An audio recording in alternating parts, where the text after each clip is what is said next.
मैं सबसे पहले हर्षवर्धन जी आपके पास आ रही हूँ, क्योंकि बहुत से सियासी मायने इस मुलाकात के निकाले जा रहे हैं। एक तो नीति आयोग की बैठक है, वो अलग है, लेकिन दिल्ली आ रहे योगी, मिलेंगे नरेंद्र मोदी से, तो चर्चा की और विषय क्या रहेगा?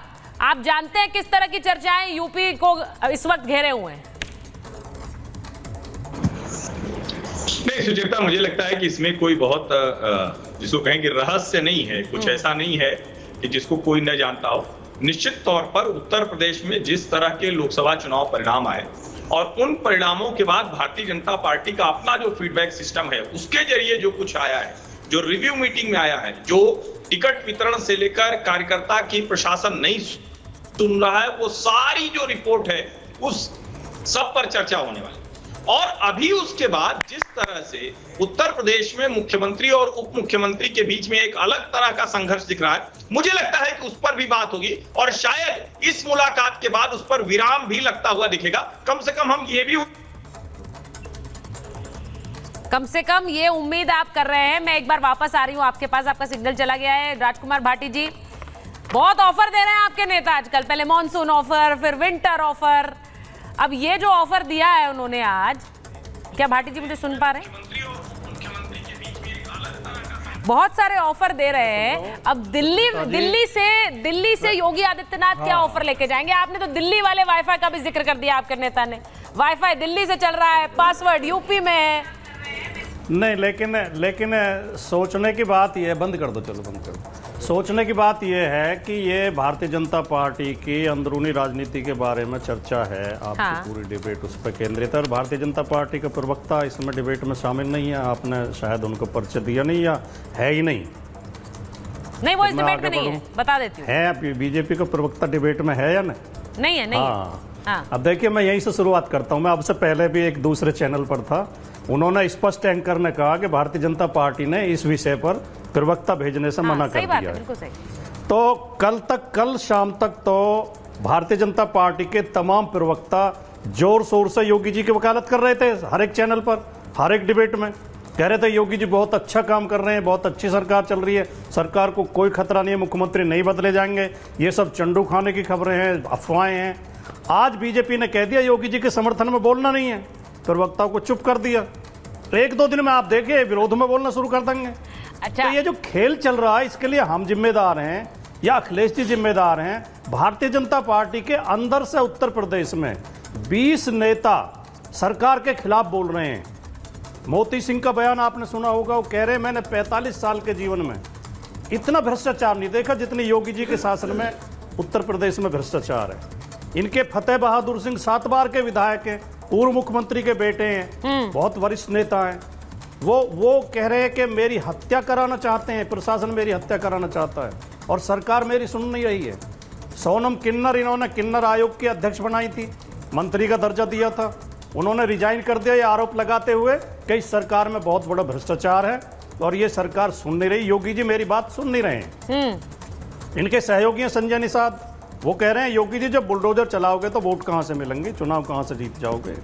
इनके एक और विधायक हैं उसके बदलापुर के, वो कह रहे हैं मिश्रा जी, वो कह रहे हैं 27 में बीजेपी जीतने वाली नहीं है, जिस तरह का काम चल रहा है। तो ये जो इतने स्वर अंदर से उठ रहे हैं भारतीय जनता पार्टी के, क्या योगी जी इतने कमजोर हो गए हैं या योगी जी इतने अलोकप्रिय हो गए हैं अचानक ही, या योगी जी ने इतना खराब काम करना शुरू कर दिया? खबर आ रही है, अभी हमने चलाया था कि आने वाले हैं, डायरेक्ट किया जा रहा है, इन्हें डिक्टेट किया जा रहा है। ये दिल्ली की कठपुतलियां हैं सब। हाँ। दिल्ली की नजरें टेढ़ी हुई हैं, दिल्ली पहुंच गए। तस्वीरें दिखा देती हूँ एक बार भाटी जी। दिल्ली में बहुत अब ऐसा लग रहा है आपके नेता के तंज के जो जवाब हैं वो दिल्ली में भी तय हो सकते हैं। ये दिल्ली की तस्वीरें आ रही है, योगी आदित्यनाथ पहुंच गए हैं। गेस्ट को स्क्रीन पे रखें।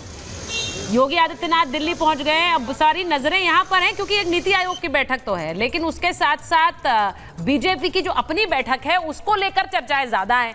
अब मैं ये पूछ रही हूं भाटी जी, देखिए ऐसा होता है, हम लोग जो सियासी जो नेता होते हैं वो उन बैठकों उन शोज में ज्यादा जाते हैं जहां पर दूसरे वाले पर हमला करने का मौका मिलता है। तो ऐसा ही होता है, बीजेपी वाले आज आए नहीं, कई बैठकों में कई महाभारत के शोज में आप लोग नहीं आते हैं, बात करते हैं, आप आते नहीं हैं। तो ये बड़ा अजीब लगता है मुझे व्यक्तिगत रूप से लगता है हर मुद्दे पर बात करनी चाहिए हर मुद्दे पे अब क्या है ना हर्षवर्धन जी, अब इसके मायने निकाले जा रहे हैं कि योगी पर बोलने से मना कर रही है बीजेपी के नेताओं को। कहा जा रहा है, भाटी जी ये मीनिंग निकाल रहे हैं कि लोगों को कहा गया कि योगी का डिफेंस मत दो जाकर, योगी खुद डिफेंस देते रहे।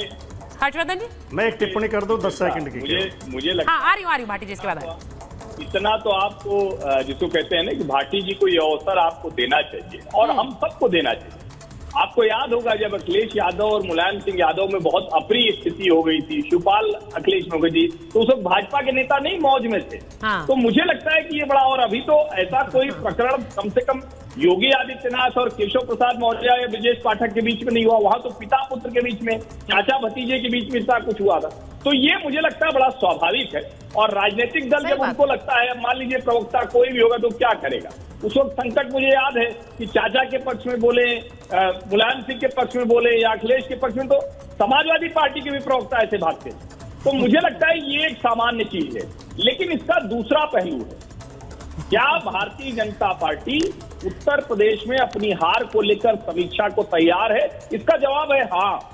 जब इस तरह की समीक्षा होती है तो ढेर सारे विरोधी विद्रोही स्वर के साथ साथ वो स्वर भी उठते हैं जिनकी कुछ आकांक्षा होती है, जिनकी कुछ इच्छा होती है, जिनको लगता है कि इस अवसर का लाभ मिलकर हमको कुछ मिल सकता है क्या। लेकिन मुझे नहीं लगता कि कोई ऐसी स्थिति बन रही है जिसमें उत्तर प्रदेश के मुख्यमंत्री की कुर्सी खाली हो।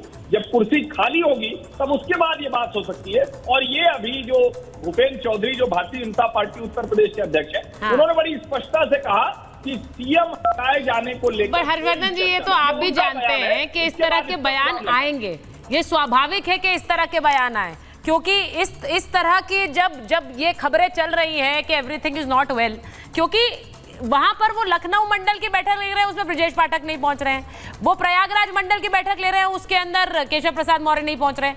अब 10 सेकंड भाटी जी बोलना चाह रहे थे, फिर विशाल जी के बजाय भाटी जी कंप्लीट कर दीजिए, आप कुछ कहना चाह रहे थे। ने बहुत छोटी छोटी 2 टिप्पणी करूंगा। पहले तो आपने कहा कि हम केवल उस डिबेट में नहीं जाते हैं किसी भी चैनल पे जहां सांप्रदायिक डिबेट होती है, धर्म जाति की डिबेट होती है। बाकी हम, हमारी पार्टी की आलोचना हो, हम कभी नहीं भागते, हम जवाब देते हैं। दूसरी बात, 52 दिन से ये समस्या क्या है, असली समस्या क्या है? हमें कोई इंटरेस्ट नहीं है कि वो मुख्यमंत्री बदले ना बदले, बीजेपी का अंदरूनी मसला है ये। लेकिन ये असली समस्या ये है कि भारतीय जनता पार्टी 52 दिन से एक सिर की तलाश कर रही है जिसके ऊपर हार कर ठीक। अच्छा, ये आपने कैसे कह दिया कि हमें इंटरेस्ट नहीं है? आए थे भाटी जी, ये मॉनसून ऑफर, ये विंटर ऑफर, ये ऑफर आपके नेता देते जा रहे हैं, 100 ले आओ, सरकार बना लो। अरे भाई, ये सब बोलने के बाद आप कह रहे हैं हमें इंटरेस्ट नहीं है सीएम बदल जाए। ये कहिए कि उनके आपस में कोई बदल जाए, हमें इंटरेस्ट नहीं है, हमें इंटरेस्ट अपनी बनाने में, अपनी सरकार। ये बोलिए। मुझे मेरी पहले 2 टिप्पणी तो पूरी हो जाए जिनके लिए मैंने आपसे समय मांगा था। बहुत संक्षिप्त टिप्पणी कर रहा हूँ। पहली बात तो ये कि असली समस्या ये है कि इन्हें सिर नहीं मिल रहा जिसके ऊपर हार कर ठीक फोड़ सकें। हाँ। योगी जी कह रहे हैं मेरी मानी नहीं गई थी, मैंने कहा था इतने लोगों को टिकट मत दो नहीं तो चुनाव जीत जाते। अमित शाह ने मानी नहीं। अमित शाह कह रहे हैं योगी ने खुद टिकट चुनाव हरवाया। नरेंद्र मोदी की जो जीत का अंतर 1/3 रह गया, 1.5 लाख से जीते हैं, उसमें बीजेपी के लोग कानाफूसी कर रहे हैं कि योगी जी ने जानबूझ के उनका विरोध करवाया, उन्हें कम वोट से जीतने का कारण ये है। एक धड़ा ऐसा जो आरएसएस पे आरोप लगा रहा है कि आरएसएस के कुछ नेताओं ने टिकट बेचे। एक धड़ा ऐसा जो कह रहा बाहर से आए लोगों को टिकट दिए गए, बीजेपी के समर्पित कार्यकर्ताओं को नहीं दिए गए। तो इनका अंदरूनी मसला है। आखिरी बात जो हर्षवर्धन जी ने कहा, यह बात सही है, 2016-17 की स्थितियां हमारे लिए बहुत दुखदायी थी और बहुत नुकसानदायक थी। लेकिन हर्षवर्धन जी ने ये तो मान लिया कि अब ऐसी स्थितियां बीजेपी में पैदा हो गई हैं। 2016-17 की अंदरूनी